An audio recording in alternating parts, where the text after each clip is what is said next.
I'm going to be honest with you, okay? I'm going to be completely 1,000% honest with you. It took me until like 4 o'clock in the morning to fall asleep last night. It really, really did. It took me till 4 o'clock to fall asleep last night. All right. I hope you're all doing well, and I hope you're all having yourselves a very fantastic night. My name is Jason Joseph. This, of course, is Play-by-Play with JJ. After the game was done, I've been doing these post-game shows. I do pre-game shows before every single Sixers playoff game. That's what I've been doing. But I didn't really get to really talk about, ins and outs and just X's and O's and that type of thing. It was just more based off of raw emotion, and I kind of wanted to do that just a little bit more tonight and recap a couple of things that I saw that I thought were actually really good things, not just from Tyrese Maxey, and again, we'll talk about him because he was a star last night.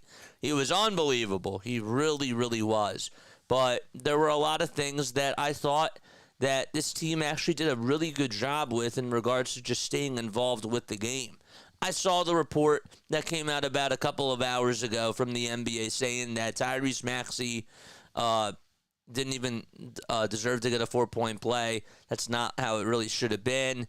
But I'll tell you what, the league has not really done a good job with the Sixers either. So I guess it kind of evens out. But Tyrese Maxey really worked hard for everything that he got last night. He was spectacular. He was absolutely sensational. Again, guys, come onto the Discord. I want to get your thoughts on what happened last night in your opinion.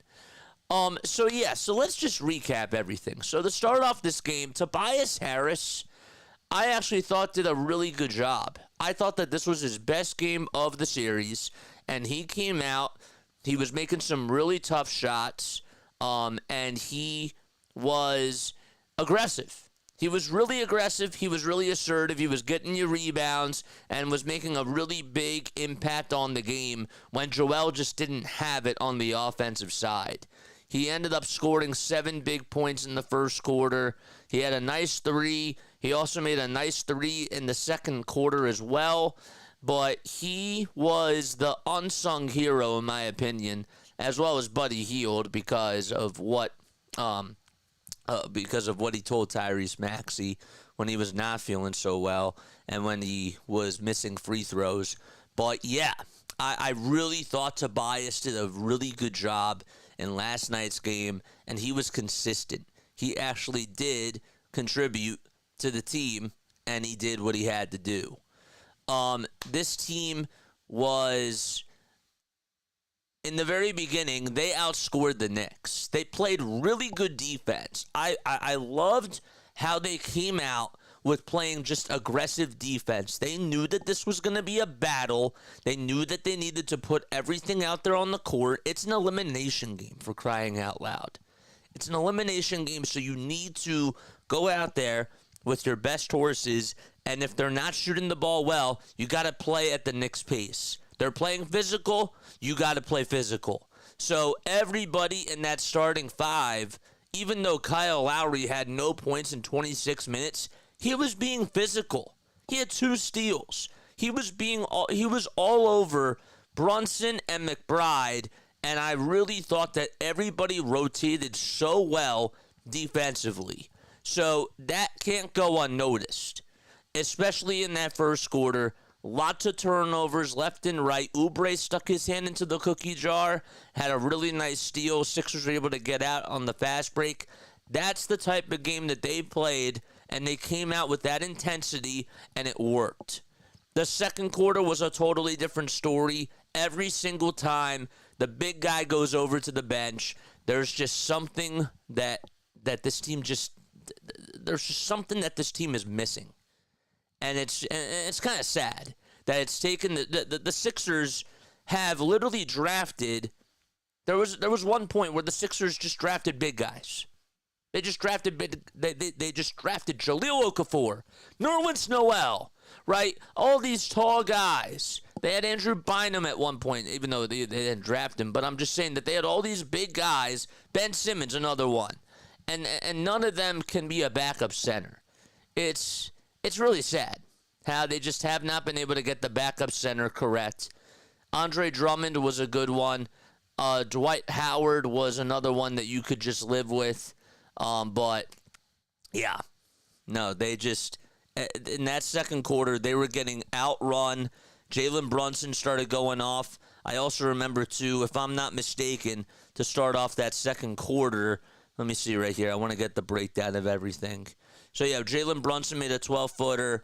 Dante DiVincenzo got fouled on Reed.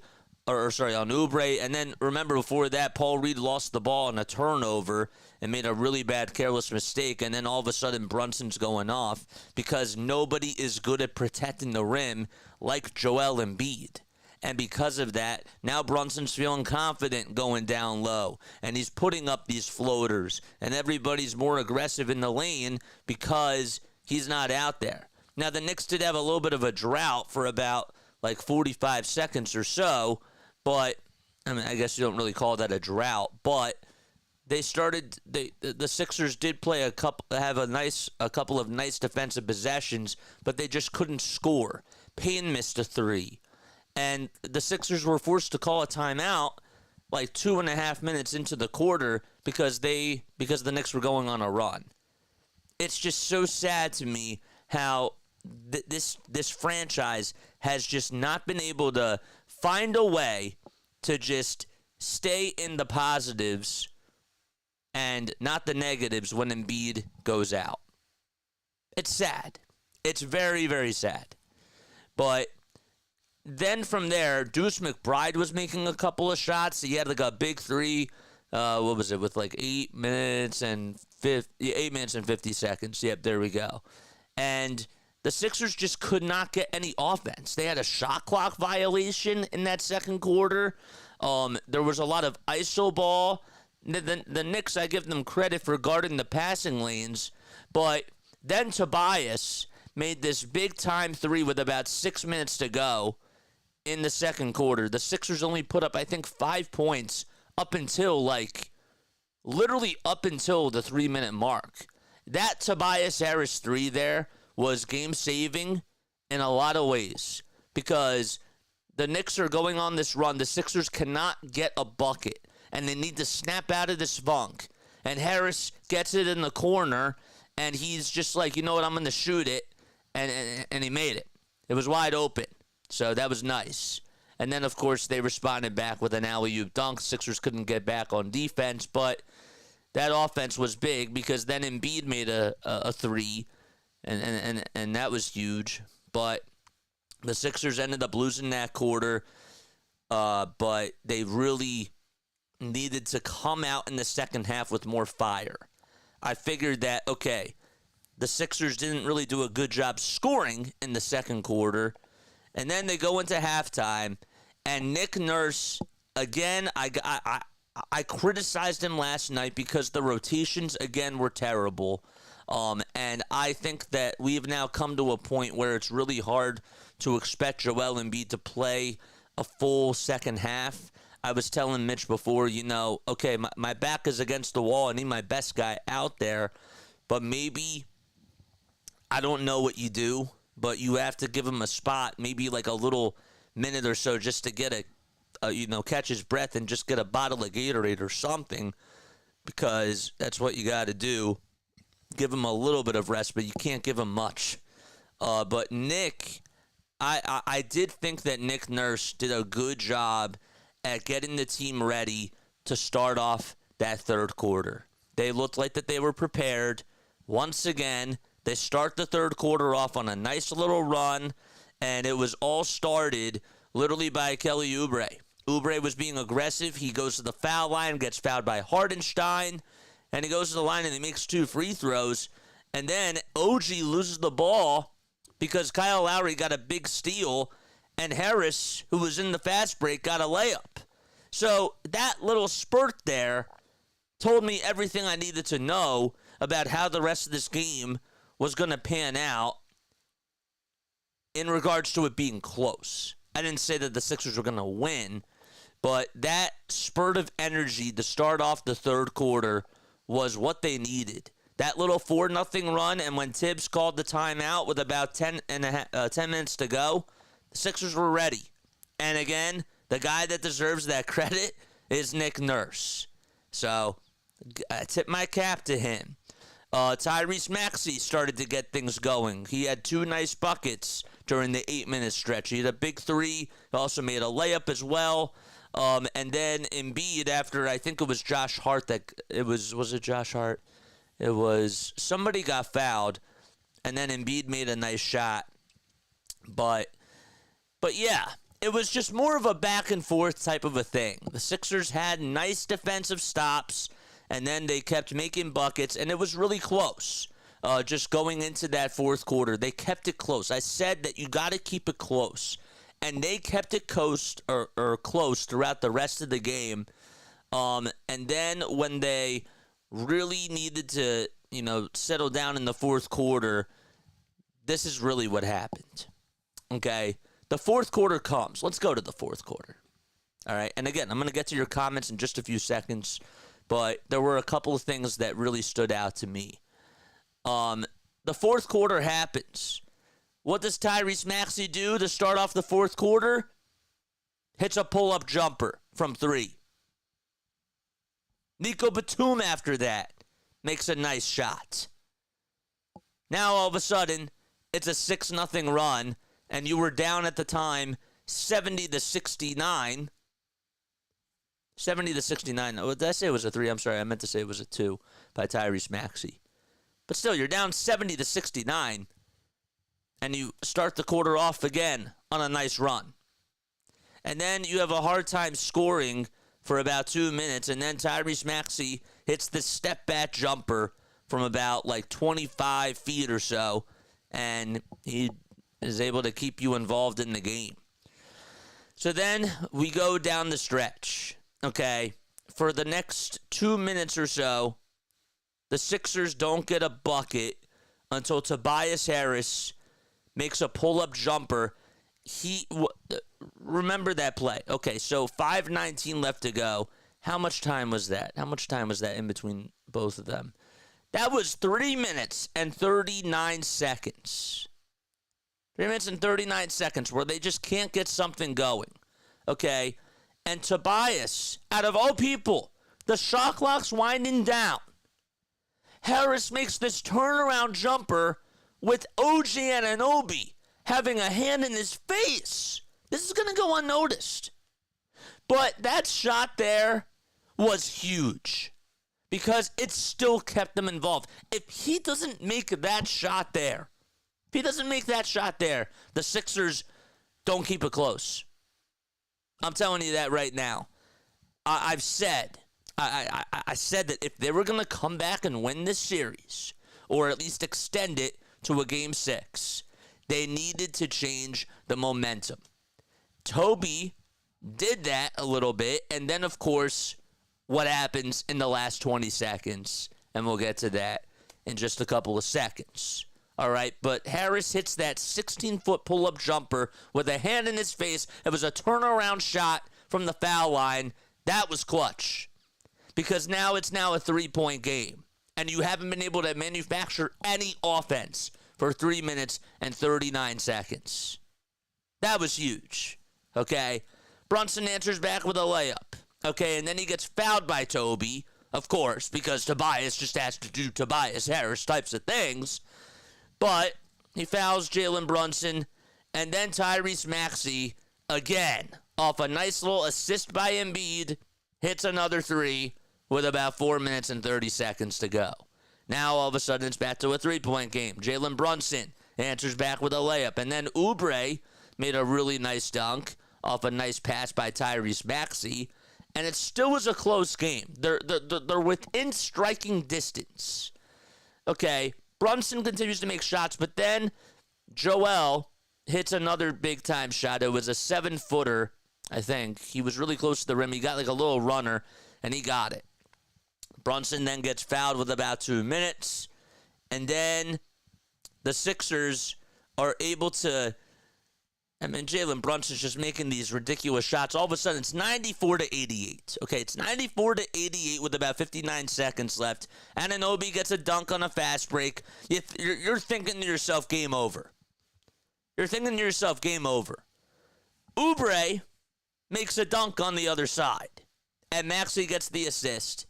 Okay, now you're thinking, we're still in this. There's 50 seconds to go, but you're going to have to play defense on the next play. Well, the way that things were drawn up, the Knicks decided to take the shot clock down and the game clock down to about 29, 30 seconds or so, and McBride somehow hits a wide open free throw line jumper because all the traffic, all the attention was going to Jalen Brunson, and Miles McBride made them pay. And you thought maybe that was going to be the end of the game. 96-90 with 28 seconds. In what world are the Sixers going to come back from that? So then what happens? They advanced the ball after a timeout was called. That was their final timeout. They inbounded to Maxey. I don't know how the Knicks don't see this coming, but Mitchell Robinson should have never been on Tyrese Maxey. That was great. That was a great play call by Nick Nurse. They got the ball to Maxey.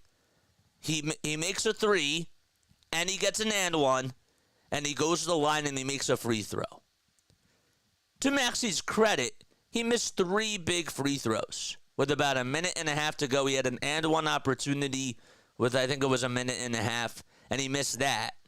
And he also missed 2 free throws in a row down the stretch as well. But he makes that 4-point play. So then Batum does a really nice job and recognizes that Josh Hart has the ball when they're trying to go on the other side. And I didn't think that they were going to call that a foul, but they did. So Josh Hart goes to the line. Great job by Nico Batum to stay on Josh Hart and foul him because he's a 67% foul shooter. We all know what happens. Misses the first free throw, makes the second one, and then the Knicks don't foul, and Maxey hits this godly type of a shot and ties the game. Embiid had turnovers in that fourth quarter. The Knicks couldn't capitalize, but just when you thought that the Sixers were out of it, they had a life. And then what goes on in overtime? Well, Jalen Brunson gets you 4 quick points.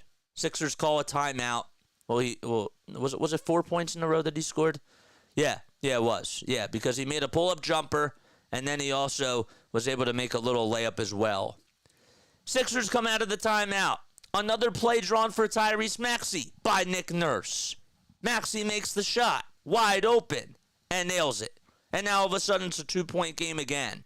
Embiid's playing this godly defense and is just doing so many things as a rim protector. He was clearly not even himself last night. He was really just so awful, like, offensively speaking. He really couldn't jump. He was scared to even get the ball down low on the block because he just didn't trust that knee.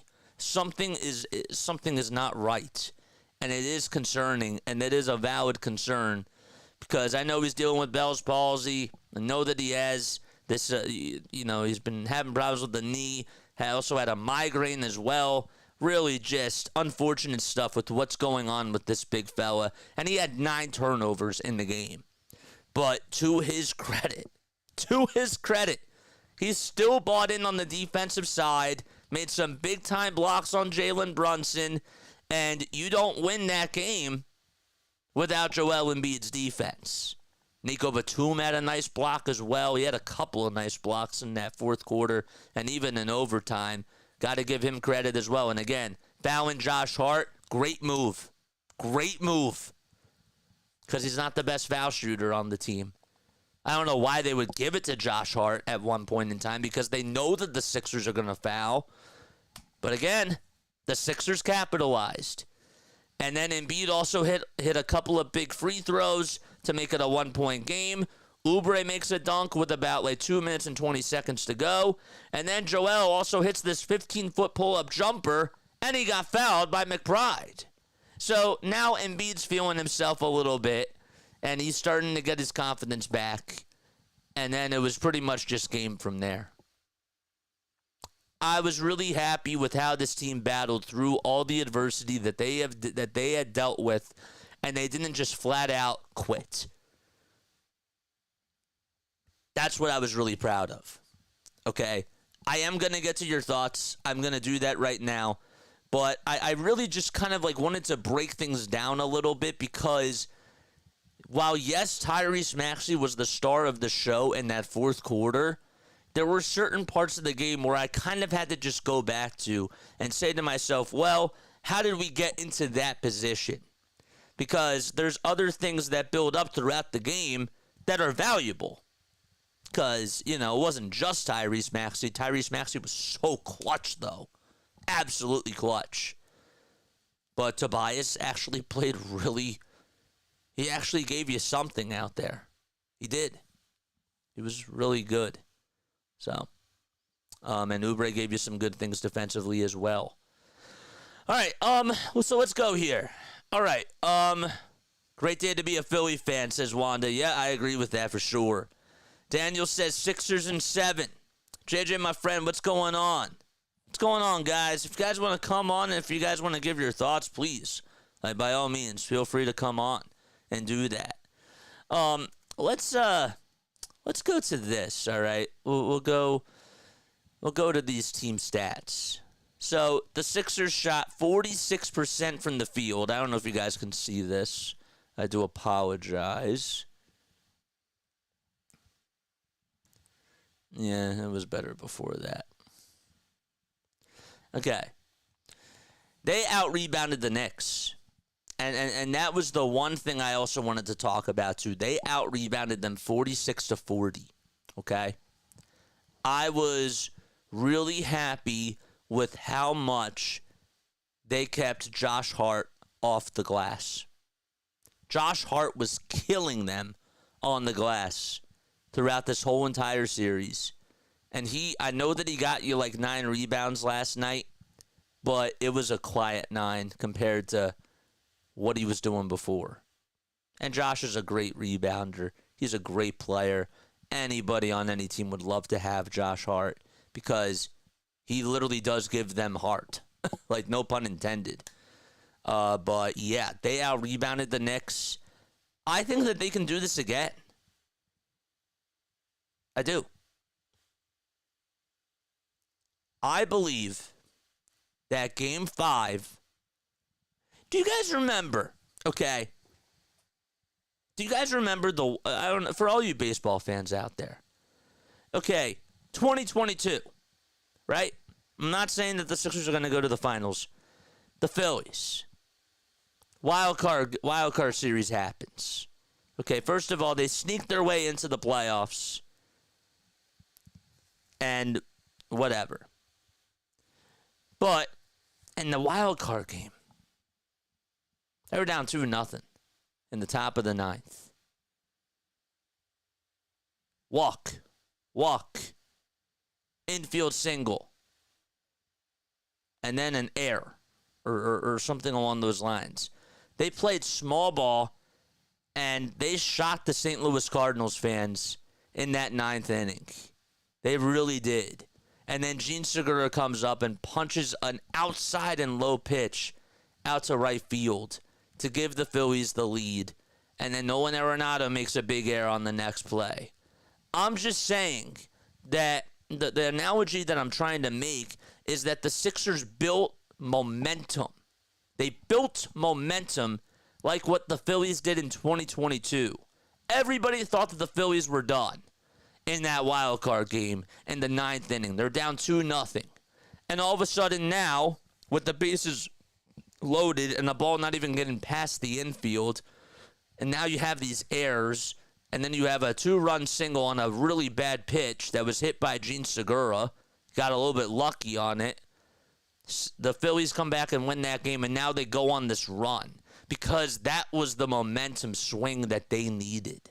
I'm not telling you that the Sixers are going to the finals, but DJ Eastwood, shout out to him, He said that Game 5, there needed to be a monumental type of a shift.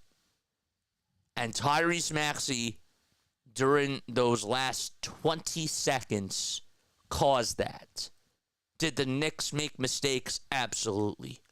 But Tyrese stepped up when he had to. He did. So that re-energizes the Sixers. And you could even see in the Knicks' eyes last night, they were stunned. They were stunned. They're going to come out with fire, the Sixers. I expect that Jalen Brunson's going to try to ball out, but I'll be honest with you. My confidence has just literally grown with the Sixers winning this series. I do. I really... I was on the fence about it after Game 4. I was on the fence about it. I still had confidence, but last night told me everything that I needed to know. They're going to take this series because they're not going to flat out die. The superstars of the team are going to carry them, and I just feel like that they've been in this spot before, and now they have the momentum on their side. I don't know if Dante DiVincenzo and these other guys that the Knicks have will be able to step up. Give them credit because they are a feisty team. But I'm just saying, I think Philadelphia has it. I really, really do. Tyrese Maxey is just that guy. And Joel's still going to give you a lot on the defensive side as well. Hey, JJ, I think the Knicks are going to take the game tomorrow. After that heartbreak, dude, you know how hard it is to win after a heartbreak like that? I'm not saying that it can't be done, but those last 20 seconds, Knicks, they're going to be shooting themselves in the foot for a while if they do end up losing this series because they could have made it to the second round. They were 20 seconds away from doing that. 25, really, but yeah. They were really 8 seconds away from, or 12 seconds away from doing it, if we're being honest, because Josh Hart got fouled 13.3 seconds, if I remember correctly. But yeah. All right. No. So those are just all my thoughts, man. Those are all my thoughts about what happened in that game. I do think that they need to go out there tomorrow, and then we'll talk more about tomorrow during our pregame show. But if they go out there with poise, it's going to be tough for the Knicks to stop them. What do you think we get out of Joel in the next game? I think Joel's going to be revitalized. I think that we're going to have the home court advantage, and I do think that that's going to boost him up a little bit as well. Tyrese Maxey, man, I think he has another 40 in him. At least another 30. I do. His confidence right now is through the roof. It is insane. The Knicks don't have that guy that can just step in and be that secondary guy. The Sixers last night bought in defensively, and it was just good enough for them to stay involved in the game. And then Tyrese Maxey just went Super Saiyan and put on a video game performance. Just ridiculous. And that told me that Tyrese Maxey can lead a team deep in the playoffs. We all knew that he could, but we saw it last night on the biggest stage. That was a really big stage for him to do that. So, all right, but yeah, those are my thoughts. Those are my thoughts, man. If you guys like this content, if you are not tuning in live, if you are tuning in after this was recorded, after this was recorded, please make sure that you hit the thumbs up button, leave a comment down below. And if you are tuning in live, I appreciate you all so much for being here. It means a lot. Tomorrow's going to be a big day. No Phillies tomorrow. Just Sixers at 9 o'clock. My schedule has really been off. Really, it has. Between doing the Phillies when their West Coast road trip happened. This is sort of like a West Coast game for the Sixers now. It's really been thrown off. I did a Phillies game at 4 o'clock in the afternoon today. My gosh. I just haven't really been able to go to bed at like a normal time because there's a lot on my mind. But I love you guys. I'll catch you all in the next one. And see you tomorrow night. Peace out.